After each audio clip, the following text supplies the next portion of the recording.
ईसाई बने आदिवासियों का आरक्षण समाप्त कर देना चाहिए। बाकायदा उनको जो आदिवासियों से संबंधित जो भी अधिकार मिलते हैं वो समाप्त हो जाना चाहिए। आम भाषा में इसको डीलिस्टिंग कहा जा रहा है। आपको पता है कि 24 दिसंबर को झारखंड की राजधानी रांची के मोरहाबादी मैदान में एक कार्यक्रम का आयोजन किया जा रहा है, जिसमें डीलिस्ट आदिवासी जो ईसाई बन गए हैं उनका डीलिस्टिंग किया जाए, ये मांग रखी जा रही है। जनजातीय सुरक्षा मंच के बैनर ये कार्यक्रम हो रहा है और राज्य के तमाम चौक चौराहों में पोस्टर्स भी लगे हैं और नेताओं का बयान भी आ रहा है। सवाल यह है कि क्या आदिवासी सिर्फ ईसाई बने हैं या आदिवासियों ने हिंदू धर्म भी अपनाया है या मुसलमान कुछ बने हैं, कुछ लोगों ने बौद्ध धर्म भी अपनाया है, ये सवाल प्रमुख है। दूसरा सवाल ये है कि जब तक कुछ लिस्टिंग ही नहीं है तो फिर उसका डीलिस्टिंग किस आधार पर होगा। ये एक बड़ा सवाल है कि जब तक आदिवासियों का कोई लिस्टिंग नहीं है, कोई कॉलम नहीं है, तो उसको डीलिस्टिंग किस आधार पे किया जाएगा। अब देखना यह है कि राज्य सरकार जो खुद को दलित, पिछड़ा, आदिवासी, अल्पसंख्यक, ईसाई हितैषी बताती है, वो सरकार इस मसले पर क्या कर रही है। हर साल 24 दिसंबर को कुछ ना कुछ ऐसे ही मसले आते हैं और इस बार भी। अब आप सोचिए कि 25 दिसंबर को ईसाइयों का सबसे बड़ा पर्व है और उससे पहले ये मसला एक विवाद का सामने आ रहा है और अभी तक जिला प्रशासन की तरफ से ना ही राज्य सरकार की तरफ से, और राज्य सरकार के अंदर कई ईसाई जो विधायक हैं उनकी तरफ से कोई बयानबाजी आई है। आपको याद होगा कुछ दिन पहले एक जो हिंदू बाबा हैं, बागेश्वर धाम वाले बाबा जो चर्चा में रहते हैं, उनका कार्यक्रम होना था धनबाद में, और धनबाद में इस कार्यक्रम को लेकर परमिशन नहीं दिया गया। जिला प्रशासन की तरफ से कहा गया कि उनके आने से सौहार्द, सामाजिक समरसता खराब होगी। लेकिन उसके जस्ट उलट रांची की राजधानी में 24 फरवरी को यानी क्रिसमस के एक दिन पहले इतने बड़े कार्यक्रम के लिए परमिशन दे दिया गया, जिससे सच में सामाजिक सौहार्द खराब हो सकता है। और जिला प्रशासन ने इस पर कोई बातचीत नहीं की, ना ही मुख्यमंत्री महोदय को। जैसे मुख्यमंत्री महोदय ऐसे भी कुछ नहीं बोलते, लेकिन सवाल है कि जो आदिवासी ईसाई समुदाय के जो विधायक हैं वो, और जो सांसद हैं, एक सांसद भी हैं, वो लोग आखिर क्यों मौन हैं। उस डीलिस्टिंग वाले मामले के खिलाफ एक आज प्रेस कॉन्फ्रेंस रांची राजधानी के मोरहाबादी बापू वाटिका के सामने हो रहा है और वो जो लोग प्रेस कॉन्फ्रेंस में हम उन तमाम लोगों से बातचीत करेंगे। उनका ये आरोप है कि जनजातीय सुरक्षा मंच आरएसएस के तरफ से जानबूझकर आदिवासी जो समरसता है उसको बर्बाद करने के लिए इस तरीके का कार्यक्रम 24 फरवरी को कर रही है। समझते हैं, सुजीत झा से शुरू करते हैं। दादा, आप लोग का यह आरोप है कि आरएसएस ये कार्यक्रम कर रही है। उनका कहना है कि जो आदिवासी बन गए हैं उनको सारी सुविधाएं मिल जाती हैं, सरकारी तौर पर अब नहीं मिलना चाहिए। इस पर क्या?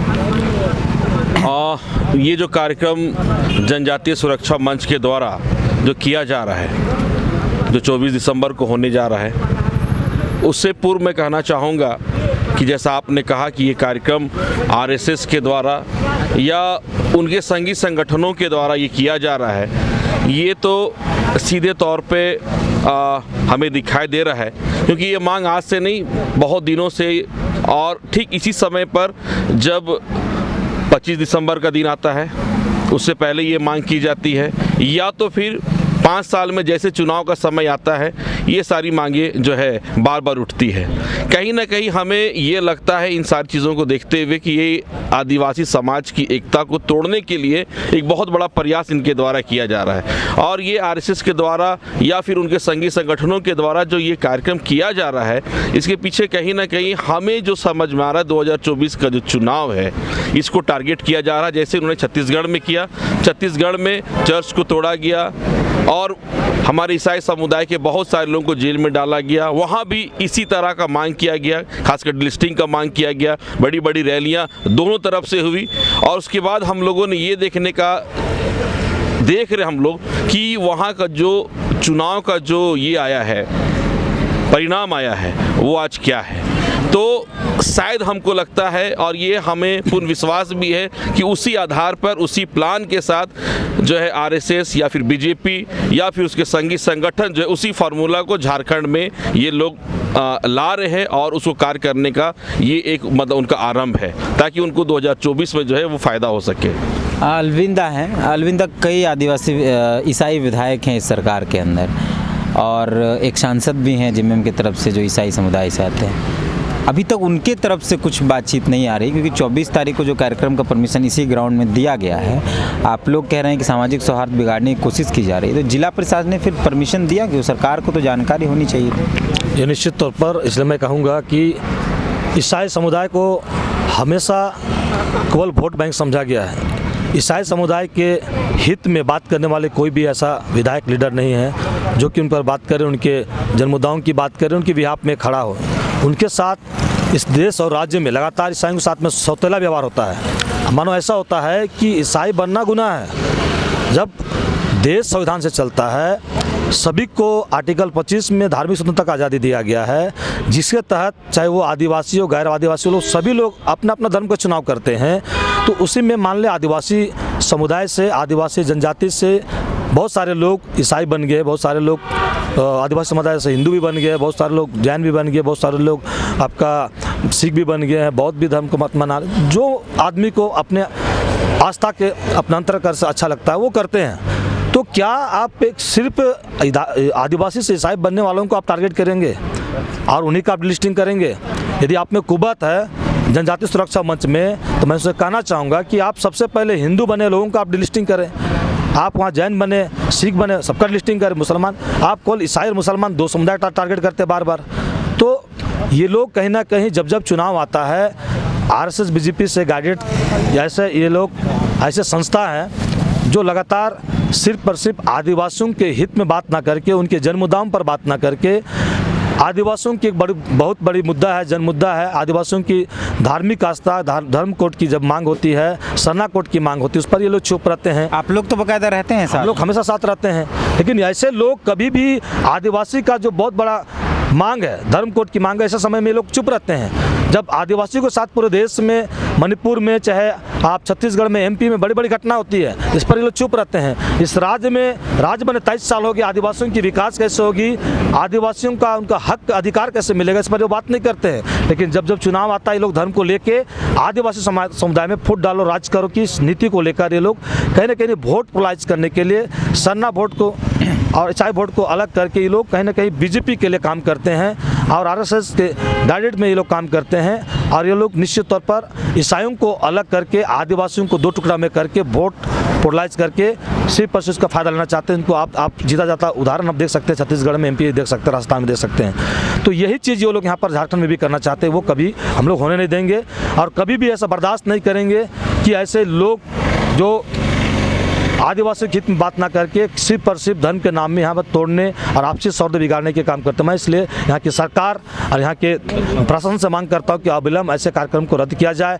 उनकी निश्चित तौर पर लोकतंत्र में सबका अधिकार है कि वो अपनी आवाज़ को रख सके, लेकिन ऐसे समय में क्यों, जब एक समुदाय का एक आस्था और धर्म का एक बहुत बड़ा पर्व होता है, तो लगातार सब कोई खुशी से साल भर सबका कार्यक्रम होता है, सबका त्यौहार होता है, सरुल कर्मा, छठ, दीपावली, दशहरा, सब अपना अपना धर्म अपना पर्व मनाता है। तो फिर ईसाई समुदाय जब राज्य में एक साल भर में एक अपना पर्व को मनाता है, ऐसा समुदाय में आप ऐसा कार्यक्रम एकदम प्रायोजित क्यों आयोजन करेंगे?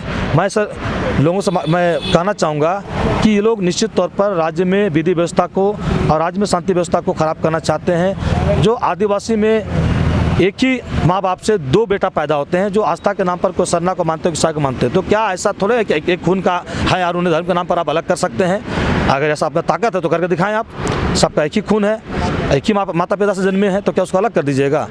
भाईचारा के साथ में रहते हैं, एक ही थाली में खाना खाते हैं, एक ही थाली में एक ही पटिया में बैठते उठते हैं, तो उसको आप अलग कर सकते हैं। ऐसे कई उदाहरण है कि पत्नी ईसाई है और पति सरना है, ऐसे भी कई उदाहरण, ऐसा कई उदाहरण है। जो मांग कर रहे हैं जनजातीय सुरक्षा मंच के यहाँ मेगा और ऐसे लोगों को देखिए, वो ईसाई पत्नी रखे हुए हैं, वो अपना घर से लिस्टिंग कर। सबसे पहले जब ईसाइयों से उतना नफरत, इतना घृणा करते हैं, तो सबसे पहले अपनी पत्नी को बेदखल करे घर से। हाँ, उनके बच्चे उनसे पैदा हुए तो क्या वो आदिवासी नहीं है? हाँ, एक ईसाई औरत से पैदा हुए तो क्या वो आदिवासी नहीं है?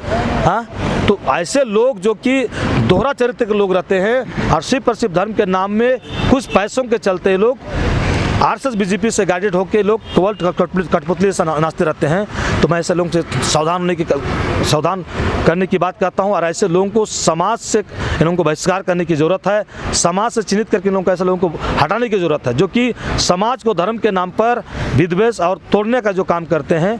कहीं ना कहीं ये लोग अपने निजी स्वार्थ के लिए इस तरह का काम करते हैं। इस देश के अंदर धर्म के नाम पर और जाति के नाम पर राजनीति शुरुआत से होती आ रही है और 24 आप सोचिए कि 25 तारीख को इतना बड़ा पर्व है और आप 24 तारीख को रांची के अंदर जहां ईसाई समुदाय की संख्या बहुल है वहां पर अगर इस तरह के कार्यक्रम कर रहे हैं तो इससे तो स्पष्ट पता चलता है कि ये सिर्फ और सिर्फ विवाद को बढ़ाने का, बाद में करते आगे पीछे करते उससे बहुत फ़र्क नहीं पड़ता है।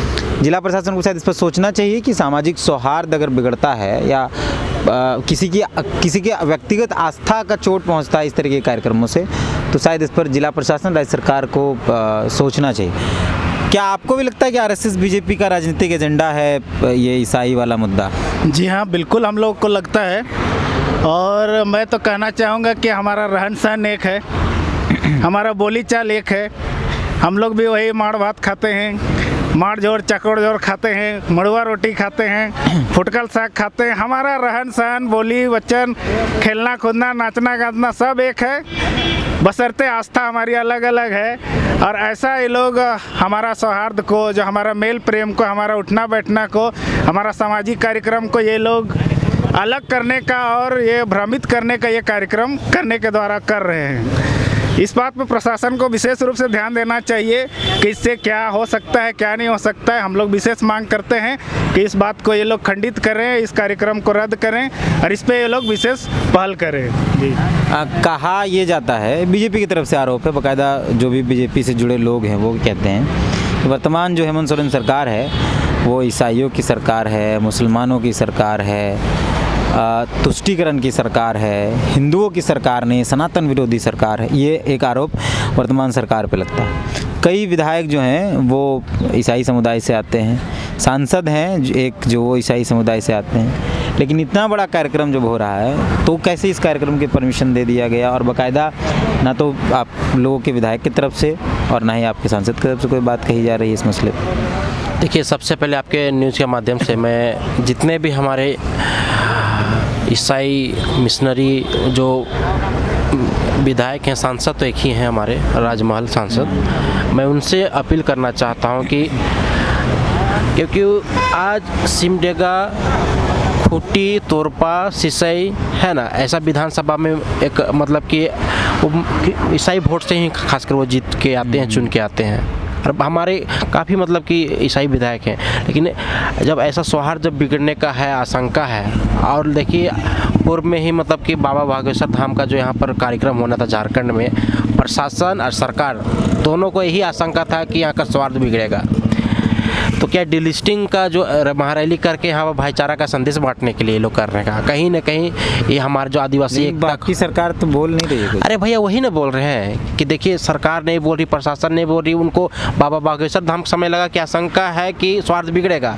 और अभी जब इतना बड़ा महारैली हो रहा है और लोगों के अंदर खासकर आदिवासियों के ऊपर जो फूट करने का काम कर रहे हैं, उस समय प्रशासन, यहाँ के डीसी साहब, यहाँ के जिला प्रशासन, सरकार कैसे अनुमति देती है हमको तो पता ही नहीं है। और हम लोग आज प्रेस कॉन्फ्रेंस करने का मुख्य उद्देश्य यही था, सरकार के भी आपके न्यूज़ के माध्यम से यही बोलना चाहते हैं कि ऐसे रैली को जो हमारे भाईचारे को बिगाड़ती है, ऐसे रैली को अविलंब रद्द किया जाए सरकार की ओर से, है ना। क्योंकि आप मतलब कि ये कार्यक्रम पूरी तरफ से हम तो बोलते, खुल के बोलते हैं, हम कोई डर के नहीं पीछे नहीं, ये भाजपा आरएसएस के द्वारा किया जा रहा है। जब उनके द्वारा यहाँ का है इतना आप लोग दिन भर भाजपा आरएसएस करते हैं। जनजातीय सुरक्षा मंच का कार्यक्रम, जनजाति सुरक्षा मंच में कौन है भैया बताइए तो? कड़िया मुंडा को जान रहे हैं आप, पूर्व सांसद हैं, वो कौन है? भाजपा से हैं। मेघावरा कौन है? भाजपा से हैं। सब कोई भाजपा से, हम प्रूव कर सकते हैं भाजपा से हैं। जनजाति सुरक्षा मंच कौन है? तुलसी गुप्ता, पांडे जी, ये लोग कहाँ से हैं? जनजाति मतलब जनजाति होना चाहिए। तो वहाँ पर क्या कहते हैं, तिवारी जी, शर्मा जी, सब जनजाति सुरक्षा मंच में है ना। यही लोग तो सुरक्षा करेंगे जनजाति के। धर्म का ठेकेदार ही लोग बन गया है ना। हाँ, और इनका इतना औकात है कि वो मतलब कि लिस्टिंग करने का। आदिवासी बहुत लोग तो ये मतलब कि मंदिर जाते हैं, गुरुद्वारा जाते हैं, उनका भी लिस्टिंग करके दिखाए। जो हिंदू बने हैं उनका भी लिस्टिंग करके दिखाए। जो और समुदाय में मुसलमान बने उनका लिस्टिंग करने के दें। तो ये किसी का मतलब कि बोलने से नहीं हो गई, हवाबाजी करके यहाँ का स्वार्थ को बिगाड़ना चाह रहे हैं। अरे वो मतलब कि हम व्यक्तिगत तो नहीं जाएंगे, लेकिन आप कभी अगर मेघावरा जी से मिलिएगा तो पूछिएगा, भैया मतलब कि आपका घर में सब ठीक ठाक है ना, क्या पूछिएगा जरूर, है ना। और का है ना पूछिएगा, हम ओपन माइक में अभी नहीं बोल रहे हैं, लेकिन आप मेरे फेसबुक वाल में जाइएगा, हमने क्या लिखा है, लिस्टिंग वहाँ से शुरू होना चाहिए, क्योंकि वो ऐसा करके बोलते मैं असली हिंदू हूँ, तो सबसे पहले मेगाउरा को लिस्टिंग होना चाहिए, है ना, वहाँ से लिस्टिंग का शुरुआत होना चाहिए, तब वहाँ पे तो अभी तो अरविंदा बता रहे थे कि उनकी पत्नी ये है ईसाई। वही तो बात बोले भैया, तो लिस्टिंग तो वहाँ से उनकी पत्नी ईसाई है और अपने हिंदू है, तो वहाँ तो आदिवासी के नाम से कुछ है ही नहीं है, अगर बोला जाए तो। जो बोलते हैं हम असली हिंदू है, तो लिस्टिंग वहाँ से शुरुआत करना चाहिए, है ना, वहाँ शुरू करना चाहिए। तो ये पूरा मसला है। 2-3 सवाल जो मेरे मन में भी हम उसको भी कह देते हैं। ये सवाल सबसे बड़ा है कि जब तक सरना कोड की डिमांड पर जो पूरे देश, सरना कोड ही नहीं, आदिवासी कोड हो, सरना कोड हो, आदि कॉलम हो, जो भी पूरे देश के अंदर चल रहा है, उस पर जनजातीय सुरक्षा मंच मौन है। मणिपुर में आदिवासी 2 बहनों को जिस तरीके से नंगा करके घुमाया गया, उस पर जनजातीय सुरक्षा मंच मौन है। ऐसे कई मुद्दे हैं जो, जैसे मध्य प्रदेश में एक आदिवासी युवक पर भाजपा के नेता द्वारा पेशाब कर दिया गया, इस पर जनजातीय सुरक्षा मंच मौन है। सवाल यही है कि ऐसे मुद्दे जानबूझकर उठाए जाते हैं या उनका कोई राजनीतिक एजेंडा होता है ताकि विवाद बढ़ता रहे, समाज के अंदर विभेद बढ़ता रहे, और समाज के अंदर विभेद बढ़ेगा तो वोटों का पोलराइजेशन हो पाएगा। बाकी हैं हम लोग यहाँ, आप इस मामले में क्या सोचते हैं, प्रतिक्रिया ज़रूर दें। जोहार।